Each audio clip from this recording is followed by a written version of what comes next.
chavales. Y vaya, anunciado los combates de la velada del año 5. Y como es costumbre haré dos predicciones. La primera será en este momento a pesar de que hay algunos creadores que no conozco. Y la segunda será después del pesaje ya que haya visto un poco de sus entrenamientos. Así que en cuanto a Pereira contra Rivaldios, quienes se traen ganas desde el partido de youtubers, lo siento por Pereira pero le tocará probar el chile mexicano. Y peor aún porque Rivaldios trae el barrio en la sangre. Tan es así que el Rasta se dejó el alma en el escenario y no lo pudo ni mover y no le quedó de otra más que recurrir a las patadas. Aquí una descripción gráfica de Pereira intentando empujar a Rivaldios. Debilucho. Luego en cuanto a Perchita contra Gaspi, a Perchita lo conozco más que nada por Auron, pero en cuanto a Gaspi no tengo mucha idea, así que voy con Percha. Luego en cuanto a Abby contra Roro, seguramente medio mundo quiere ver a Abby noqueada y sangrando en la lona por los comentarios que hizo sobre Auron en su momento, y tengo que confesar que yo estoy entre ellos. Luego el combate fitness de pesos pesados entre Andoni contra Carlos Belcast. Voy a full con Carlitos a pesar de que Andoni tiene unos músculos casi tan grandes como los míos. Esta predicción la hago más con el corazón que con la cabeza. Luego Alana contra Arigeli, o sea, a Alana le podrían poner el mismísimo Canelo y aún así lo destripa. Luego en cuanto a Virus contra Tomás Maza, vaya que a Virus le pusieron enfrente a tremenda fiera. Los argentinos deben estar sedientos por ver caer al español ante uno de los suyos, pero después del baile que le puso a Shelao, no apostar por Virus sería como apostar en contra. Y por último el combate estelar entre Gref contra Westcall. También me dejé llevar por el corazón ya que este animal fue uno de los youtubers que me inspiraron a crear contenido. Así que se armen los putazos. ¡Que se armen los putazos! ¡Ay, cómo vas, bro! Buenas noticias para los tíos de España, hostia. Ya que oficialmente han confirmado que la primera San Diego Comic Con que no se llevará a cabo en San Diego, se celebrará nada más y nada menos que en Málaga del 25 al 28 de septiembre de este año, la cual inaugurará una nueva sección de esta convención llamada San Diego Comic Con International, que como su nombre lo dice consiste en llevar a la Comic Con más icónica a otras partes del mundo, convención en la cual múltiples estudios como Marvel Studios suelen anunciar los calendarios de sus próximas películas. La cuestión es que al momento en que estoy grabando este video aún no se sabe ni la fecha de la venta de boletos, ni cuál será su precio, ni si los paneles estarán al nivel de la San Diego Comic Con original. Solamente se sabe que habrá 60,000 entradas disponibles y que de momento está programado que este evento se celebre durante 3 años consecutivos en Málaga, pero de que habrá trailers exclusivos, actores como invitados y uno que otro anuncio tocho lo habrá. Así que ¡arriba España!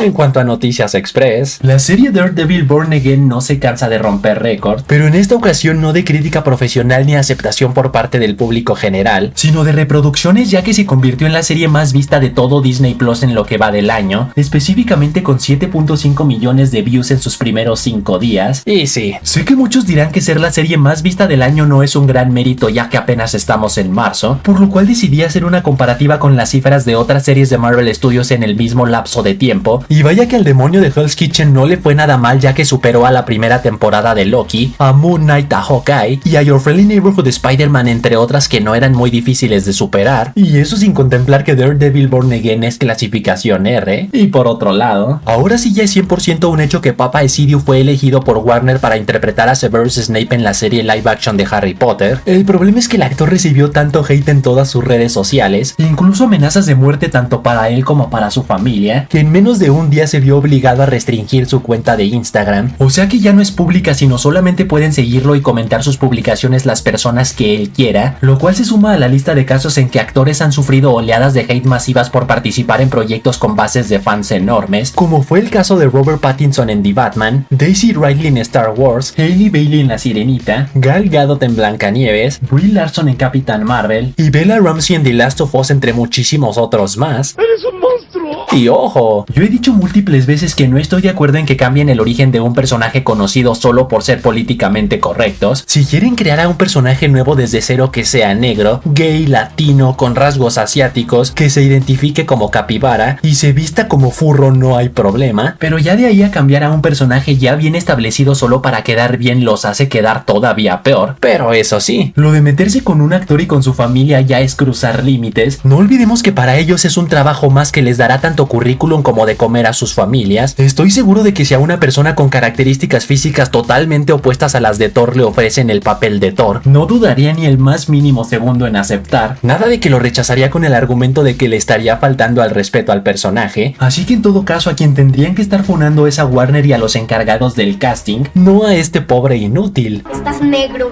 más negro que nunca.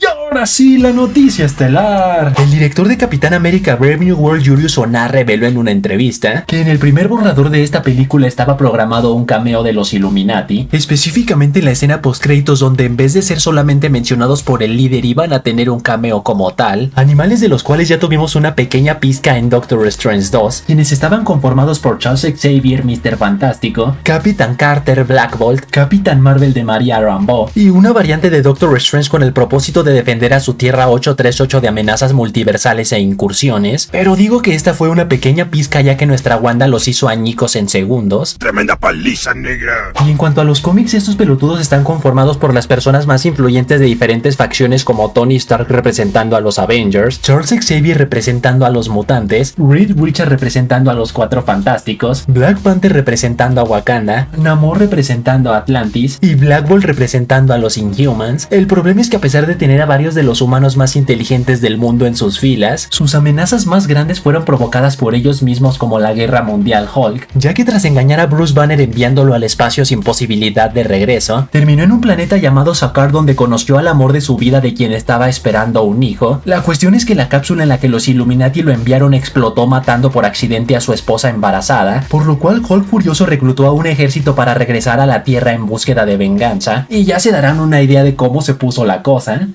No es una pelea muy justa. Pero lo más interesante es que este equipo encaja a la perfección con la actualidad del UCM, ya que tras desatarse las incursiones en el cómic Secret Wars, estos mafufos intentaron de todo para salvar a su Tierra 616 de colisionar, primero usando el guantelete del infinito pero no sirvió de ni mergas, y luego construyendo armas al estilo la Estrella de la Muerte de Star Wars para destruir otros planetas a cambio de salvar el suyo. Así que al ya estar 100% confirmado que el líder sí se refería a variantes multiversales llegando a nuestra Tierra para armarla de jamón, hubiera estado interesante saber a qué Illuminati se refería, si a unos totalmente nuevos interpretados por otros actores, si se sacarían de la manga que en la Tierra de los X-Men vistos en la escena postcréditos de The Marvels ya existe otra iteración de este equipo, o si serían los sobrevivientes de Tierra 838 en búsqueda de venganza, ya que no olvidemos que Barón Mordo aún sigue vivo, también Tony Stark quien creó a los Centinelas Ultron, y seguramente los seres queridos de las víctimas que fueron masacradas por Wanda no están nada contentos, y en el caso de Charles Xavier serían sus X-Men, en el caso de Reed Richards el resto de la familia fantástica, en el caso de Capitán Carter los Avengers, en el caso de Black Bolt los Inhumans, y en el caso de Maria Rambeau nadie, porque nadie la quiere. Porque estoy solito,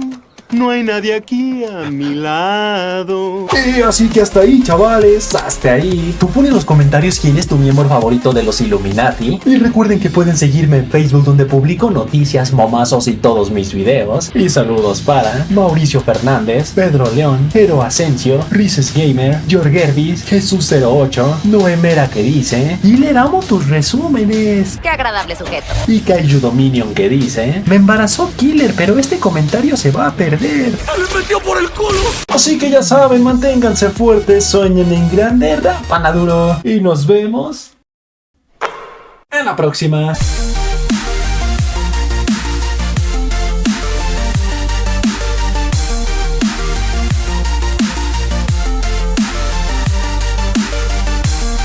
Y si pones en los comentarios la palabra mogollón, te daré corazón.